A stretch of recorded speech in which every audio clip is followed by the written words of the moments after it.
Hello everyone, and welcome to the SSL room here at Valencia College in Orlando, Florida, also known as room 218 in the SAE building. My name is John Waters, and I'm going to show you how to use the SSL console today. So I have my Pro Tools session set up here. It's just a summing session that I did a couple years ago. I have 2 mono tracks and 4 stereo tracks here. One of these is a stereo sum, and then I also have a aux send here and then a master fader. So what I'm gonna do is actually get rid of some of these tracks and just leave the these different stems here. So we're just working with a stem. So let me clean this up a little bit. All right, so now I have it all cleaned up, and I have my 5 different stem tracks here. So I got a bass, vocal, guitar, drums, and some effects here. So this is a stereo console. Each of these channels has a left and a right input. So depending on how I have these channel strips configured, I can either look at both left and right and send those out as an output to my main stereo output, or I can have it set as a mono track and I can pan between left and right. Okay, so before I show you how to configure the tracks, I'll show you how to turn this fader on, because as it's set right now, it will not work. So what you gotta do is press this button here under the mix column, because we're gonna be mixing. We're not really gonna be recording a lot in this room. So you're gonna hit this button under the mix column and then hit fader, and then this will light up green, and the fader will move as long as you touch it with your finger. If you try to touch it with something that's not your finger, like this roll of tape here, it won't move. So that's kind of useful in case it gets bumped around by a backpack or your elbow or something. As long as it's not skin, it won't move. I can even try to push it with my fingernail here and it won't move. But as soon as I go to touch it with my fingertip, it activates. So now that that's on, I have control over the fader level for my main stereo bus output. And then what I want to do is press this mix button here. You can hear I brought in some music there. So let me go ahead and turn these down. I'm just gonna mute those real quick. You can mute by hitting the cut button. So hitting mix here sends the output of this fader to my monitor output here. Kind of flows this way. So output of this fader goes into the input of this knob here. So for the monitor level knob, you can press in on it and it'll give you 2 different options: cal, so calibrated, and then ucal, or user calibrated. The main difference is cal has it set hard at 85. All right, so you can't really change it. If you go to ucal, you can change it as much as you want. I would avoid going really high with this because it can get really loud in here. You can damage your ears. So I would keep things below 90. You know, you don't want to damage your ears. All right, I would just honestly just keep it at cal. And you have a cut, so main mute there, and then a dim, so you can bring the level down overall. All right, another important button over here, we have the mono switch that does a mono sum of our monitor output. So a quick note about the I/O here. If I go to my I/O in Pro Tools, you want to have everything set up 1-to-1 in your stereo pairs here. So my output A1 and 2 goes to A1 and 2, 3, 4, 3, 4, 5, 6, 5, 6. So just like this, your bus outputs, you're gonna have, all these assigned to the correct outputs, right? And then for your inputs, that's also gonna be the same sort of thing. Now I would suggest always sending, even though if you have mono tracks or they're stereo tracks, sending these out as stereo pairs. And you're probably wondering why. I would suggest something like that. And that is because each of these faders has 2 inputs. So I'm looking at the patch bay here. If you look at the green strip there, that's our A interface. So interface A1 and 2 are both going to channel 1, left and right, respectively. So if I sent things out 1-to-1 mono, so if I had, instead of this being B1 and 2, B3 and 4, if I had this B1, B2, B3, B4, I would run into an issue here where, you know, if I'm listening in stereo, if I have these tracks set to stereo mode, I'd be able to hear everything, but my bass and my vocal would be tied to the same fader. If I had this set up in inline mode, where these are mono faders, then half my tracks are they're gonna disappear, because everything that was sent to the the even numbered inputs is gonna drop out, since when I go into mono mode, this only looks at the left channel as an input. So to avoid that, I would suggest setting everything in Pro Tools, outputs to stereo sense. That way, regardless of whether or not you're in mono or stereo on the board, you always have proper signal. Okay, and you won't have to worry about channels crossing over and having multiple sources on one fader and stuff like that. It'll kind of keep everything organized. Now you could go through and send everything individually to odd numbered tracks if you want to do everything mono, but that's going to take a lot more time. You can't really use any shortcuts to do that, and it's just a lot easier to send it as stereo like this. All right, so that brings me to getting signal out of these channels and into the speakers. So I'm gonna go over here and press play, and so I'm playing. I've got signal going into the board, as you can see there on the meter bridge, but I'm not really hearing anything. My faders are up, that fader's up, my main knob is up, but I'm still not hearing anything. So what I'm missing here is my sends to the mix bus. So if I come here and send this channel to the mix bus, that's my drums. That's my guitars.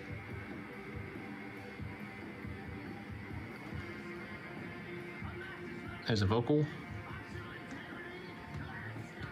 And then, I might not be able to hear that, it's kind of quiet. That's the bass. All right, so in order to get signal out of these faders, I need to hit the mix button down here by the pan knob. Okay, and as far as changing between the stereo and inline modes, here you can see this next to the pan knob. Everything is in stereo mode. So in order to change that, I can come over here and set all and hit ST, and you hear the clicking. That changes everything between stereo and inline. So now all is selected, so all these tracks are selected. I can select individual tracks like this. I can select groups of tracks by holding down one and selecting them, or I can select all, and all the tracks are selected. And then by hitting ST, that'll switch between stereo. I hit ST again, everything goes to inline. So inline is mono. So these are in inline now. You see only the left channel is coming into the board.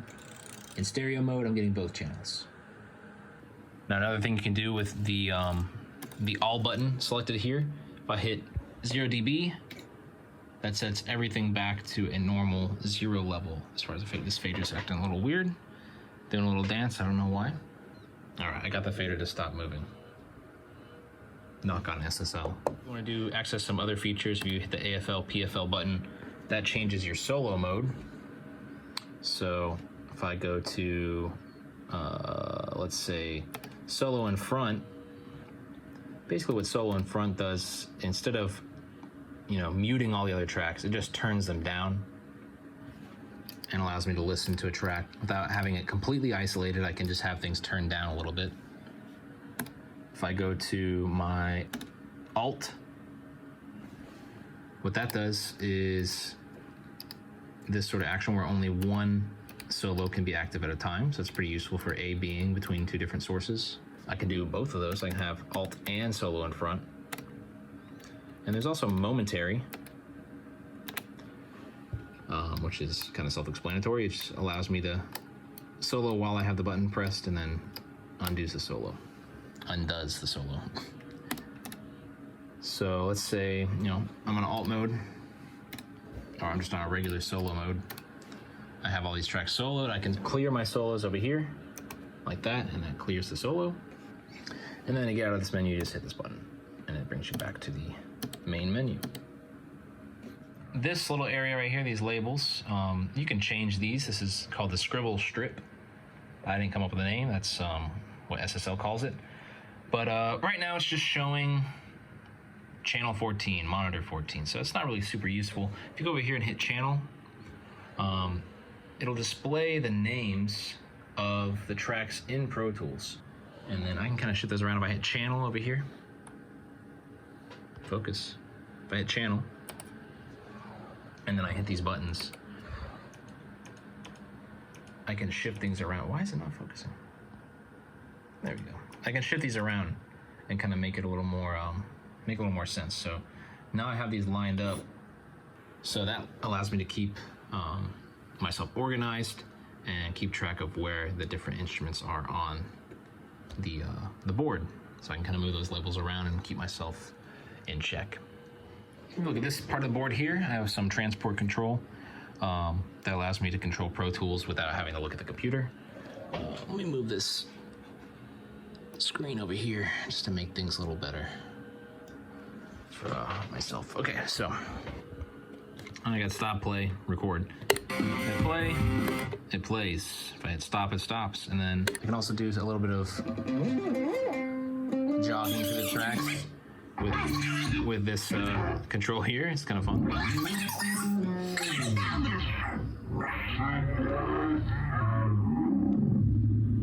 So that's fun.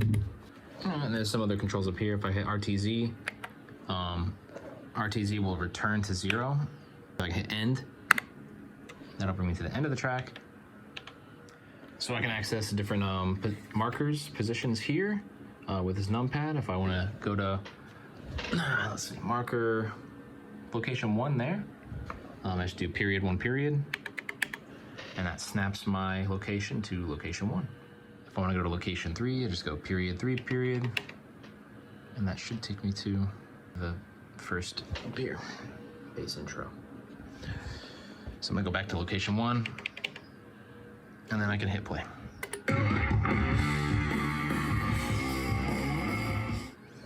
So another key feature of this board, it has this button here with the 2 arrows. When the blue light is on, the board is in analog mode. So these faders control the analog levels of the actual physical board. And then when I go into this mode, when the light is off, now I'm in DAW control mode, and these faders control the levels of the faders in Pro Tools. And I can kind of show you how these numbers change. You see the numbers changing there? I got my fader moving up and down, and that's from this right there. So that's pretty useful. You can flip your individual tracks by hitting this button here, this little knob. It's also a little button, so you click that in and it flips back and forth just on an individual track basis. And like I said, blue, when the light is on, it's in analog mode, so I'm gonna stay in analog mode for now. I'm gonna turn these 2 tracks, I'm gonna put them in inline mode since they are mono tracks. So what I'm gonna do is I'm gonna select this one and hold that down, select the other one. So I selected both tracks, and then I come over here and I deselect stereo. So now they are in, these 2, inline mode. You can tell they're in inline because only the left LED is on and the other LEDs are off.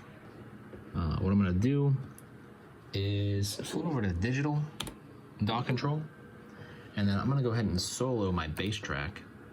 And if I look in Pro Tools, that solo has occurred in Pro Tools because I'm on the DAW control side of things. And if I go flip to the analog side, that doesn't show up here, but it does show up here on the top where these knobs are.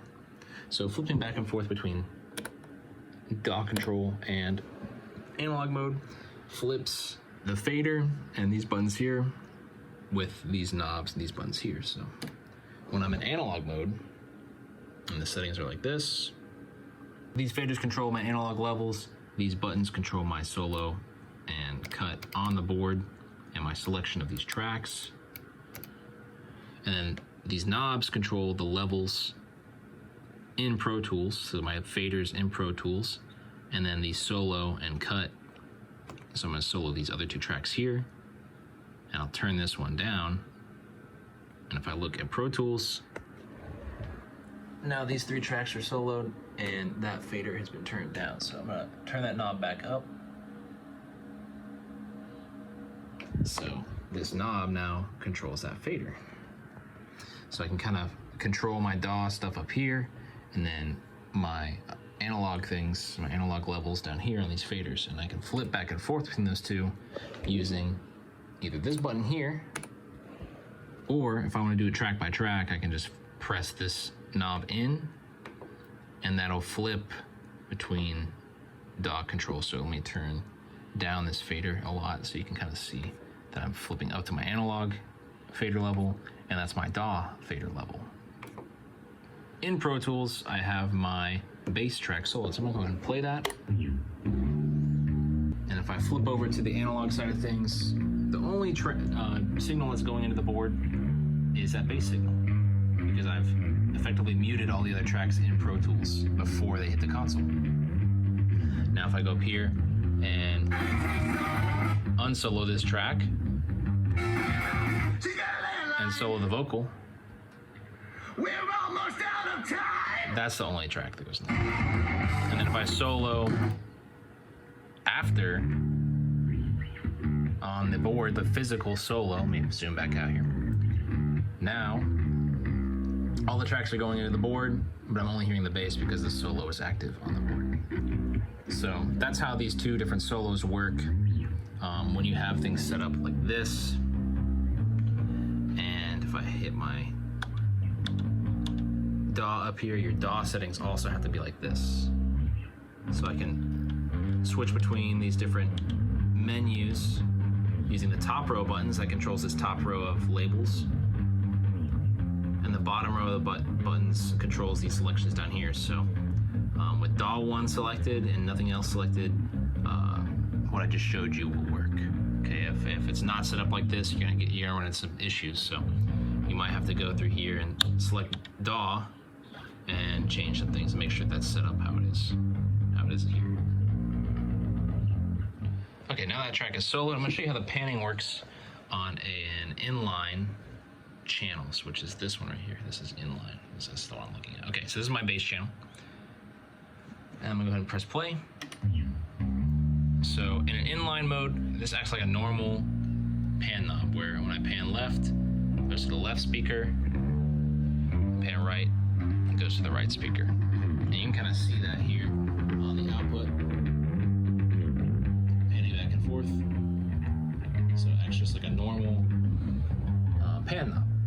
What I'm gonna do is I'm gonna unsolo my bass track. I'm gonna solo my drums so you can hear. Well, you probably won't be able to hear it here, but you might be able to see it on the meters because this mic is stereo on this phone. Okay, so now I've soloed my drum tracks in Pro Tools. I'm gonna hit play. All right, so that's my drums. So since this is a stereo track, this knob is a little different. So you see how it says pan/width.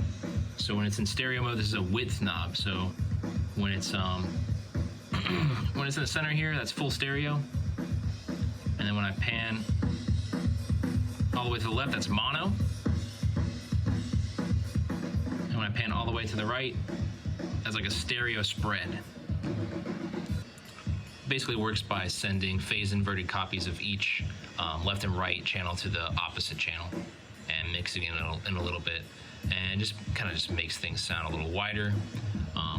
There's some magic phase wizard trick. Like I said, this little center, this little notch you can feel on the knob, that is stereo, full stereo. And then mono, and you can kind of see this on the phase meter. That's mono, so it's full-blown mono. If I bring it back to stereo, you can see phase coherence goes down a little bit, as you would expect with the stereo signal. And if I spread it out, we start getting a little bit of phase cancellation and stuff, which is going to happen when you have a really wide stereo image. Quick note on the phase meter here. You really want to make sure this needle stays anywhere from 0 to +1. If it's all the way buried at +1, that's a mono signal. And if it's all the way at -1, that's going to be 180 degrees out of phase. So anything that's below 0 is showing you that there's some phase cancellation that's going on in your stereo output, and that's going to cause issues down the line as far as mono compatibility. So you really want to make sure that this needle stays anywhere from 0 to +1. So the next thing we can look at is going to be EQs. The EQs on board here. So each channel has its own parametric EQ. I'm not going to really explain how to use a parametric EQ. I'll just show you how to get signal going into the EQ on this board. Okay, so I play on my drum track here. Turn it down a little bit. So, where's my drum? This is my drum track here. So I'm gonna go up here. In order to turn on the EQ, you basically just hit EQ in and this red light will turn on. This light will be red when you don't have the your high pass filter, your high pass filter activated. As soon as I activate the high pass filter, turn that up a little bit, it'll go green to let you know that there's some high pass filtering going on. So if I turn it all the way up, I can really thin out my drum sound. So that's helpful for cutting out low end. And then basically you have 1, 2, 3, 4 different bands. You have your high frequencies, high mid frequency, low mid frequency, and low frequency bands. You can control the frequency you're going to target and the EQ, so how sharp or broad the peak is, and then you can either boost or cut. And then this bell button will turn your low frequency slope into a bell as opposed to a shelf. And the same thing goes for the high frequency section up here. You have a bell. You also have a couple different options up here. If you press both of these in at the same time, you'll access the GEQ setting, which is basically just another type of SSL EQ. It has a slightly different characteristic sound. I think it has steeper slopes, so it's a little bit more aggressive sounding. So that's how you use the EQ. Right next to the EQ in, we have the insert in. So the insert in allows you to insert different effects in line with your channel on the board. So you can see the insert is located over here on the patch bay, the blue strips here. You would patch out of the send into whatever piece of gear you're going to use, and then back from the output of the piece of gear or multiple pieces of gear into the insert return. And then hitting insert in like that will fold that piece of gear into your mix. And there's a bunch of compressors over here, SSL compressors. So if you want to use those are going to be in this white section down here. There's all the compressors right there. The next thing to look at is this pre-button right here. The pre-button basically just flips the order of your EQ and your insert like so. You can see when my insert is active, the little box lights up around it, and the same thing goes for the EQ. You can look at this screen by selecting the channel button down here, which is the third one, and then you can select whatever channel you want to look at, and it'll show you the signal flow and status of each little function block there. Another thing you can do, if you go up here to the top and hit input, that'll change your dynamics, which is some onboard compressors that are on this console. It'll put those in the front of your signal chain. The OP button up here will flip it over to the output of the signal chain. And to access the onboard compressors, which are over there in the master section, you just press either 1 or 2. There's 2 of them on board. They're mono devices, so on a stereo channel you will use both of them. It doesn't really matter which one you press. As soon as you activate it on one channel, you cannot activate it on another channel. For these channels, since these are mono, I can send one to channel 1 and one to Dynamics 2, Dynamics 1 and Dynamics 2, but I can't send to the same compressor. The compressor can only take one signal at a time. Those compressors are over here. Dynamics 1, Dynamics 2. Basically, you just gotta turn the ratios at infinity right now for some reason. But turn your threshold up until you start seeing some, oh, that's probably why they were up all the way. Oh, they have to be in. Turn them on. Just, you can dial it in however you want. You can change how it's gonna react, if it has a fast attack or if it is measuring the peaks. And then you also have some gates and expanders down here too, and those are all tied together in this dynamics processing units right there. All right, so next thing on these top sections here is the track assignments. These are your buses. You have 8 buses here, 8 mono buses, and they're arranged in stereo pairs. 1, 2, 3, 4, 5, 6, 7, 8. My drums here, I'm gonna send my drums to track assignments 1 and 2. I'll send my guitars to 3 and 4. And I'll send my bass, which is this one, I'll send that to 5 and 6. And my vocals 7 and 8, why not? Okay. So you can see, there's the track meters right there. So they're all getting signal from the various groups that we've established.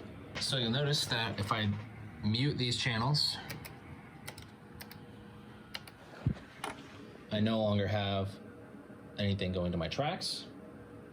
But if I go over here and press the pre button on these, it'll reestablish signal. Things out there. So that is a pre-fader selection, which basically just takes these faders out of the equation as far as the track assignments, the groups or buses are concerned. If you don't want your fader moves or your solos or your cuts to affect your track sends, your bus sends, then just hit the pre button. Let me undo that. And this other button, pan.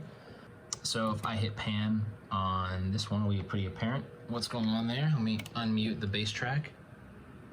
So that basically just allows me to pan back and forth between the different, so if I pan left, it'll go only to channel 5, or sorry, not channel 5, but bus 5. And if I pan right, it'll go only to bus 6. So it allows you to pan back and forth within your send, so you can build up submixes to sum down all your, so if I had all my drum tracks laid out, I can send them all to a stereo bus and pan them and sum everything down like I have here to a single stereo fader. The bus outputs are over here on the patch bay, this little yellow section right there, 8-track bus out. And you can use that to patch those into some channels on Pro Tools. There's this interface down here, it's all by itself. Or, if you want to send out to effects or stuff like that, you can use them however you want. Each channel has some effects sends here, so if I press this button, that'll turn on my effects 1 send, and then I can turn up the level, and then that'll come out of this section here, FX sends, and I can use a patch bay to send that to reverb units or some effects unit or whatever I want to send it to, really. Yeah, so I would just bring that back in on an available fader or perhaps a stereo return, which is available right here, stereo returns. To access FX3, basically you hold down this Alt selection button, and that will allow you to select between FX3 and EFX. And then the same thing for FX2. You can select between those two things there and turn it off and on. So let me go ahead and zero that out. And you also have a Q stereo send here, which can also be turned on by pressing this knob in, and then you can hold this button down and press it again to turn on the second Q send or EFX. These Qs up here, I'm on Q1. You can only do 1 Q per channel, so I can't send to Q1 and Q, or QA and QB at the same time. I can only send to QA or QB. It's another bus that's available, so if I turn this up, my A left and right, QA and left and right is getting signal. If I were to go up here and send it to QB, that's going to QB. Normally this Q send is going to be pre-fader, So it doesn't matter. So I'm sending to QA. If I cut this channel here, I'm still getting signal on the Q. Now if I hit post, that signal goes away until I unmute that channel. So that's, you can do post fader right there. And of course this pan knob here, I can pan between the right and the left Q sends. If you want to learn more about the this button up here, chop, and the EFX function in this section of the board, I would highly recommend looking at the manual, page 312. I think 311 also has some information on those functions as well. They're a little fancy, a little more complicated, but if you want to learn how to use those, check out the manual. So another thing you can do on this console, if you go over here, you can hit the mono button and it'll mono sum your stereo output. And then by pressing this, you can invert the left channel, phase invert it, and that'll allow you to check to see if things are in phase. So if you press this button, you hear the bass is gone now, which means that both left and right are in phase 100%, and then when I hit that, they cancel. So that's good. So now if I bring in these guitars, which are different tracks stereo panned, when I hit that, there's different guitars on the left and the right channels, so they're not going to cancel out. So let's say that I've gone through a whole mixing process and I've got my levels where I like them. I like how it's sounding coming out of the speakers here. And I wanted to print things down to a stereo track. So I wanted to print the output of this fader here. I can access that, the mix out, right here on the patch bay. So if I wanted to use that, what I would do is patch out of the left and right, mix out, and then I can go into any interface. It doesn't really matter. I'm going to go into this one down here since it's not being used for anything. So this would be the fourth interface, this one right here, interface D. The output of that is going to go into, if I make a new track in Pro Tools, I got my input set as D1 and 2, which is where I plugged it on the patch bay, and my output is also D1 and 2. So I can do that because these are no normal, so I don't have to worry about there being any sort of feedback here. So my outputs are going to come from D1 and D2. So I press play, I'm going to hit my input monitor, and there is my print, which is coming out of my stereo master fader. So if I turn this down,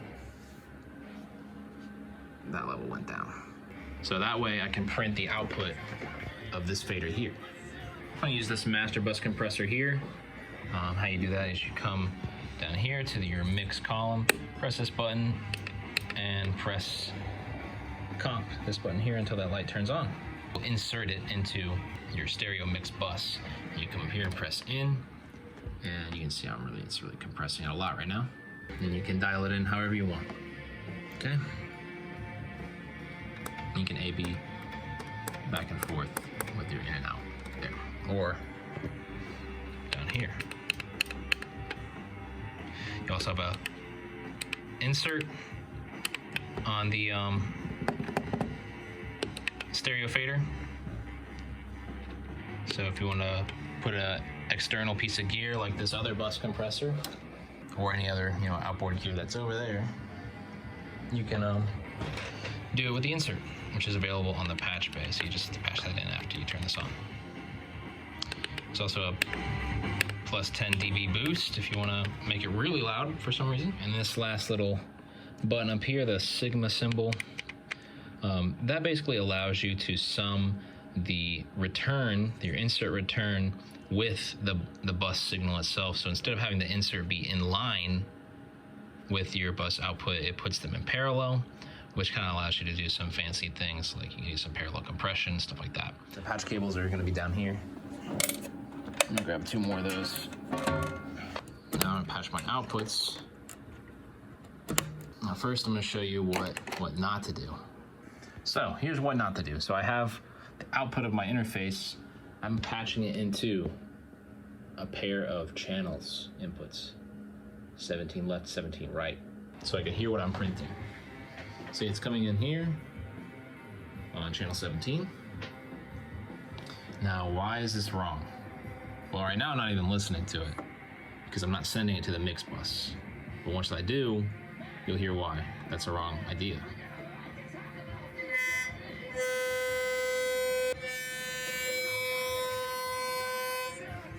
So I'm getting some pretty nasty feedback there. And that's because the output of this fader is going into Pro Tools, and then it's coming back out of Pro Tools, and it's going back to the fader. So it's creating a feedback loop. So how do we solve that? Well, the solution to that is going to be over here with these external inputs, external A, external B. I've selected external B as my monitor source. Now I'm patching, instead of going to that fader channel input up there, I'm going into external B left, external B1 left, right. This label's kind of shifted, so, but this is left, that's right. This is the output of my mix bus, which is the output of this fader. And then that is what's being listened to in Pro Tools. So this would be my recording in Pro Tools, my print would be on external B. And you see I can sum them together with this button up here. And you can hear there's a lot of comb filtering.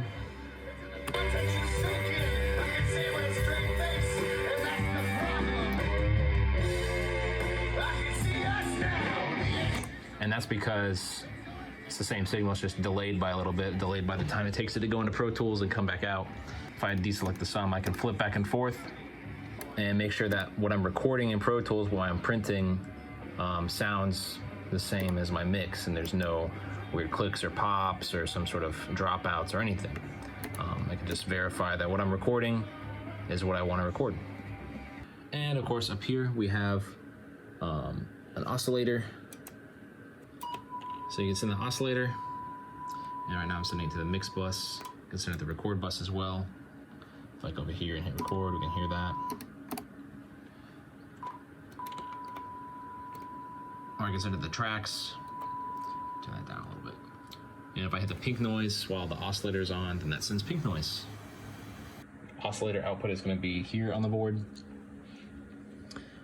And these levels are a little shifted, so it'll be oscillator output 1 and 2, so it's a stereo send. And then you can use these to patch into anywhere on the patch bay to troubleshoot your signal flow. If you want more information about using this console, you can always read this little reader that I put together. That kind of just goes everything I just discussed in the video. There's a little more details in there, but really you should take a look at the official manual. There's a lot of information here that I was not really able to cover in this video. I kind of want to make this just like a basic startup guide. So there's a lot more detail in here about really fancy stuff you can do with this console. But yeah, hopefully this helps you get a grip on the basic operation of the AWS 948 Delta from SSL. It's a really fun board to use. Has a lot of nice features and is really good for mixing with Pro Tools and jumping back and forth and using a hybrid sort of setup. And it sounds great. So hopefully this helps you. Take it easy, and yeah.